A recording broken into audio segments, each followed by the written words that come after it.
आज हम doctor APJ Abdul Kalam की जो कोटेशंस है उसके थ्रू उनके थॉट प्रोसेस को समझने की कोशिश करेंगे। जो उनका सबसे पहला कोट है और सबसे फेमस कोट है वो है, you have to dream before your dreams can come true. There are two ways of living life. एक ऑप्शन तो ये है कि जैसी हमारी रियलिटी है वो हमारे फ्यूचर को डिफाइन करे। फॉर एग्जाम्पल, आज आपकी करंट रियलिटी ये है, इस लेवल पे है, आपके पेरेंट्स ने यहां तक अचीव किया है, तो अगर उसके बेस पे आपका फ्यूचर डिसाइड होगा तो मैक्सिमम वहां से आप यहां तक सोच सकते हो। आपके पेरेंट्स भी यहां से यहां तक सोच सकते हैं, उससे ऊपर नहीं सोच सकते।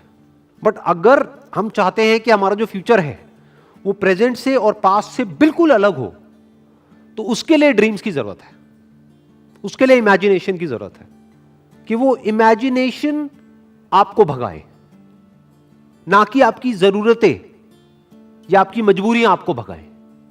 और इमेजिनेशन की खास बात क्या है, आपके हाथ में पूरा कंट्रोल है कि आप कहां तक सोच सकते हो, आप कहां तक इमेजिन कर सकते हो। उसका आपकी रियलिटी से कोई कनेक्शन नहीं है। हो सकता है आप एक ऐसे बैकग्राउंड से हो जहां से कि वो इमेजिनेशन दूर दूर तक मैच नहीं हो रही है। और इसका सबसे बड़ा एग्जाम्पल कौन है? Doctor APJ Abdul Kalam. पहले तो एक इतने छोटे से गांव से निकल करके एक इतना बड़ा साइंटिस्ट बनना, और उसके बाद में भी इस कंट्री के प्रेसिडेंट बनना। लाखों करोड़ों स्टूडेंट्स के लिए वो एक आइडल हैं आज भी। अगर जिस बैकग्राउंड से वो आए, जो उनकी रियलिटी थी, अगर उसके बेस पे उनका फ्यूचर डिसाइड होता तो कभी भी वो इसका 1% भी अचीव नहीं कर पाते जो उन्होंने अचीव किया। लेकिन जो भी कुछ उन्होंने अचीव किया वो किया अपनी ड्रीम्स के बेस पर। और अगर ध्यान से उनकी लाइफ को ऑब्जर्व करोगे तो कभी भी उनका सपना ये नहीं रहा कि मुझे ये पाना है, मुझे वो पाना है, मुझे वो पाना है, मुझे वो पाना है, क्योंकि ये सपना तो आपको भिखारी बना देता है। उनका सपना हमेशा से ये रहा है कि मुझे ये करना है, मुझे ये करना है, मुझे ये करना है, मुझे ये करना है, अब ये कर लिया, अब ये करना है, अब ये कर लिया, अब मुझे ये करना है, अब ऐसे कॉन्ट्रीब्यूट करना है, अब ऐसे शेयर करना है। इनफैक्ट एक आदमी की असली पहचान इससे नहीं होती कि उसको कितना मिला है, क्योंकि अगर इसी से होती तो सबसे ज्यादा लाइफ में किसको मिलता है? एक भिखारी को पूरी जिंदगी सिर्फ मिलता ही मिलता है। तो एक आदमी की असली पहचान इससे नहीं होती कि उसको कितना मिला है, बल्कि इससे होती है कि उसने क्या दिया है। तो अगर उनकी लाइफ को आप ध्यान से ऑब्जर्व करोगे तो आप एक ही चीज नोट करोगे कि उन्होंने सिर्फ दिया ही दिया है। बड़ी सिंपल लाइफ जी है उनकी लाइफ को अगर आप ऑब्जर्व करोगे, बहुत ही simple life, down to earth life. और लाइफ का सिर्फ एक ही मिशन रहा है कि किस तरीके से मैं कंट्रीब्यूट कर सकता हूं, किस तरह से जो आने वाली जनरेशन है उसको इंस्पायर किया जा सकता है, किस तरह से बच्चों के अंदर जो एक स्पार्क है जो हर बच्चे में होता है उस स्पार्क को इग्नाइट किया जा सकता है। यही उनकी पूरी लाइफ का मिशन रहा है। ऐसी लाइफ कैसे पॉसिबल हो पाई? On the basis of dreams, on the basis of imagining the future as he wanted. In fact जानवरों में और इंसानों में सबसे बड़ा फर्क यही है। जानवरों को उनकी जरूरतें भगाती है, उनकी मजबूरियां भगाती है, उनकी भूख भगाती है। बट इंसान होने का असली मतलब यह है कि आपको आपकी जरूरतें ना भगाएं, बल्कि आपकी सोच भगाए, बल्कि आपकी ड्रीम्स भगाए, बल्कि आपकी इमेजिनेशन भगाए। आप फ्यूचर को खुद इमेजिन करो, जैसा फ्यूचर आप चाहते हो अपने लिए, और फिर उस फ्यूचर को क्रिएट करो। That is the power of being human. इसीलिए कहा जा रहा है you have to dream before your dreams can come true. तो मैंने अपने अलग अलग सेशंस में कई बार ये बात बोली है, लेकिन ये बात इतनी इंपॉर्टेंट है कि एक बार और बोलनी बनती है यहां पर। 90% से ज्यादा लोग लाइफ में इसलिए फेल नहीं होते हैं कि वो कुछ बहुत बड़ा सोचते हैं और उसको अचीव नहीं कर पाते हैं। वो इसलिए फेल होते हैं क्योंकि वो बहुत ही छोटा सोचते हैं और उसको अचीव कर लेते हैं, यानी कि उनकी ड्रीम्स होती ही नहीं है। लोग इसलिए नहीं फेल होते हैं कि उनकी बहुत बड़ी ड्रीम्स थी और वो पूरी नहीं हुई। लोग इसलिए फेल होते हैं क्योंकि एक्चुअल में उनकी कोई ड्रीम्स थी ही नहीं। Next quote is, man needs his difficulties because they are necessary to enjoy success. इस कोटेशन की जो डेप्थ है वो वही समझ सकता है जिसने एक्चुअल में बहुत बड़ी सक्सेस लाइफ में अचीव करी हो और जिसने बहुत बड़े बड़े फेलियर्स भी देखे हो। बिल्कुल इसी तरीके से यहां पर क्या कहा जा रहा है कि पानी की इंपॉर्टेंस सिर्फ वो आदमी समझ सकता है जो कभी प्यास से तड़पा हो। खाने की इंपॉर्टेंस वो आदमी समझ सकता है जिसने भूख देखी हो, जिसको बचपन से ही 56 भोग मिला है, जितनी उसकी भूख थी उससे बहुत ज्यादा मिला है। क्या उसके लिए खाने की कोई वैल्यू है? बट जो आदमी 2 दिन से भूखा है उसको आप कुछ रूखा सूखा भी दोगे तो उसकी क्या वैल्यू है उसके लिए, वो सिर्फ वही आदमी जानता है। ऐसे ही सक्सेस का मतलब सिर्फ वो आदमी समझ सकता है जिसको सक्सेस मुश्किल से मिली हो, जिसके बाप ने कुछ किया और करके एक लेवल तक पहुंचा और उस बच्चे को ले जा करके कुर्सी दे दी और वहां पर बिठा दिया। वो कभी नहीं समझ सकता कि सक्सेस का मतलब क्या है। इनफैक्ट सक्सेस को वही आदमी डीपली इंजॉय कर पाएगा और ज्यादा टाइम तक इंजॉय कर पाएगा जिसको वो सक्सेस बहुत ही मुश्किल से मिली हो, जो उसके लिए बहुत तड़पा हो। इसको आप इस तरीके से कह सकते हो कि एसी का मजा एक्चुअल में किसको आ सकता है? जिसने गर्मी को फील किया हो, जिसने गर्मी को एक्सपीरियंस किया हो। जैसे मुझे अपने एक बचपन की एक बात याद है, when I was I think around 8 to 10 years old, तो हमारे घर में पंखे होते थे। तो हमारे एक रिलेटिव होते थे, उनके घर में एसी लगा था। उस वक्त एसी बहुत कम घरों में होता था, आज तो कॉमन हो गया है। मुझे अभी भी एग्जैक्ट याद है वो फीलिंग, जब मैं उनके घर जाता था तो वो जो एसी वाला कमरा था, जैसे ही उसका गेट खोलता था और वो हवा पड़ती थी, ये अंदर थोड़ी देर के लिए बैठने को मिल जाता था, तो क्या फीलिंग आती थी वो मैं ही जानता हूं। That was like heaven on earth. जबकि देखा जाए तो क्या है कि एसी तो है। अब ये फीलिंग क्या कभी उस बच्चे को मिली होगी जो पैदा ही एसी में हुआ? तो मुश्किलों से डरो मत, मुश्किलों को अपना दुश्मन मत समझो। मुश्किलें आपकी एक्चुअल में दोस्त है, क्योंकि जितनी ज्यादा आपने मुश्किलें सही हैं, जितने ज्यादा आपने फेलियर्स देखे हैं, उतना ही ज्यादा आपको मजा आने वाला है जब आपको सक्सेस मिलेगी। Next quote is, it is very easy to defeat someone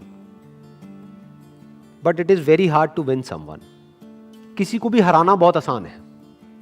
कैसे हराना? चाहे फिजिकली हराना, चाहे बातों में हराना। किसी को भी तोड़ना, हराना मतलब तोड़ना, बहुत आसान है। और विन का मतलब जोड़ना, अपने साथ में जोड़ना बहुत मुश्किल है। It is very hard to win someone. कैसे जीतना? उसका दिल जीतना, उसको जीत लेना, उसको दोस्त बना लेना, उसको अपना बना लेना, उसको अपने साथ जोड़ लेना बहुत मुश्किल है। क्योंकि उसके लिए एक ऐसी क्वालिटी चाहिए जो बहुत ही कम लोगों में होती है। क्या है वो क्वालिटी? पेशेंस। बहुत पेशेंस चाहिए। जैसे आपके घर में कोई पौधा है, उसको तोड़ना कितना आसान है। उसको पकड़ो और जड़ से उखाड़ दो और फेंक दो, बट उसको पालना कितना मुश्किल है। रोज पानी देना होगा, ध्यान रखना होगा, कहीं कीड़े तो नहीं लग रहे, तो खाद डालनी होगी, उसको सनलाइट देनी होगी प्रॉपर, ना ज्यादा ना कम। मतलब कितना एफर्ट है। उस पौधे का ध्यान रखना कितना मुश्किल है। बिल्कुल इसी तरह से जैसे एक पौधे को मेंटेन करना होता है, ऐसे ही रिलेशंस को मेंटेन करना होता है। किसी भी रिलेशन को खत्म करना बहुत आसान है, बट उसको समझना, उसके पॉइंट ऑफ व्यू को समझना बहुत मुश्किल है। और मजे की बात क्या है, हमारा जो पूरा का पूरा एजुकेशन सिस्टम है, it is all about defeating someone, not winning someone.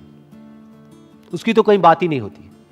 जब भी कोई बोलता है कि मैंने टॉप किया है, इसका मतलब क्या? कि बाकी सबको मैंने पीछे छोड़ दिया है। देखो मेरे को ये मेडल मिला है, गोल्ड मेडल मिला है। क्यों? क्योंकि मैं रेस में फर्स्ट आया हूं। मतलब क्या?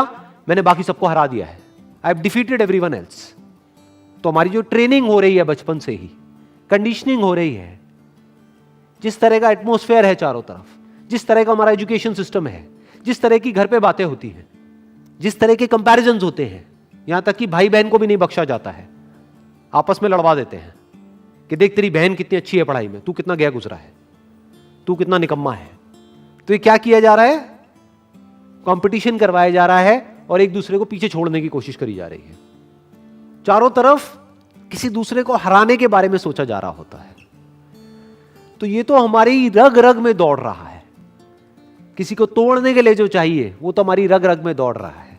तो सवाल ये उठता है कि किसी को जोड़ने के लिए, किसी से जुड़ने के लिए और किसी को अपने साथ जोड़ने के लिए, किसी को अपना बनाने के लिए क्या क्वालिटीज हमारे अंदर होनी चाहिए, वो समझना पड़ेगा और वो अपने अंदर डेवलप करना पड़ेगा। उसके अंदर सबसे बड़ी क्वालिटी होनी चाहिए पेशेंस।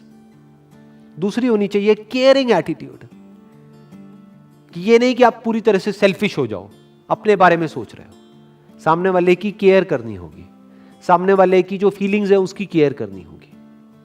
अगर दूसरे वे में देखा जाए तो एक तरफ से क्या हो रहा है, जब आपने किसी को हराया तो जिंदगी भर के लिए आपको एक दुश्मन मिल गया, क्योंकि अब वो मौका ढूंढेगा आपको हराने का, और आज नहीं तो कल आपको हराएगा। वो किसी भी तरीके से आपको हराएगा। तो आपको क्या मिला? किसी को हरा करके एक जीत मिली छोटी सी, लेकिन जिंदगी भर के लिए एक दुश्मन मिल गया। दूसरी तरफ से अगर किसी को हमने अपना बना लिया, तो अगर हम किसी वजह से हार भी गए on a temporary basis because of some reason, तो वो हार बहुत छोटी है उसके आगे जो एक्चुअल में हमको मिला है। क्या मिला है? जिंदगी भर के लिए एक दोस्त मिल गया है। और दोस्त अगर एक्चुअल में दोस्त हो, वो नहीं जो सिर्फ मतलब के लिए होते हैं, दोस्ती अगर असली दोस्ती हो तो उसकी वैल्यू पैसे में आंकी नहीं जा सकती है, या ये कह लो उसकी कोई वैल्यू ही नहीं है। That is priceless. देखो ध्यान से समझो क्या हुआ कि जब भी आप किसी को हराते हो तो याद रखना, आपको लग रहा है कि आपने उस एक को हराया है तो मेरा एक ही दुश्मन बना। अरे आपका एक दुश्मन नहीं बना है, उसके सारे दोस्त भी तो आपके दुश्मन बन गए। तो अब आपका एक दुश्मन नहीं है। अगर इस आदमी के 1000 दोस्त हैं तो अब आपके 1001 दुश्मन है। दूसरी तरफ से अगर आपने किसी को अपना बना लिया है या एक दोस्त बनाया है, तो यह मत समझो आपने एक दोस्त बनाया है।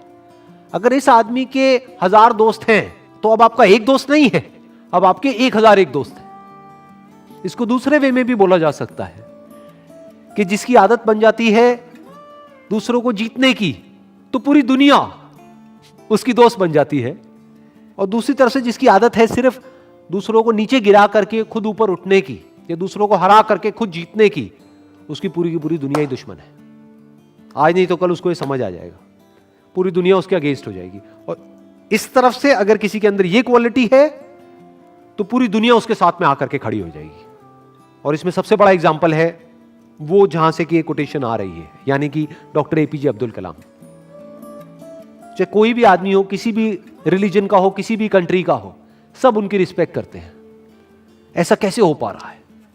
इसका मतलब यह है कि उन्होंने सबका दिल जीत लिया है, सबको अपना बना लिया है। अभी आप लोग जो मुझे वीडियो में देख रहे हैं, मैं आपको स्ट्रांगली रिकमेंड करूंगा कि डॉक्टर एपीजे अब्दुल कलाम की एक बायोग्राफी है जो कि गुलजार साहब ने लिखी है। वैसे मैंने अपने पहले भी एक वीडियो में रिकमेंड करी थी, लेकिन अभी तक आपने अगर नहीं सुनी है तो I strongly recommend you all कि एक बार जाकर के आप उसको सुनो, तो उससे आप और अच्छे से समझ पाओगे डॉक्टर कलाम को और उनकी विजन को और उनके मिशन को। Wish you all the very best. Thank you so much.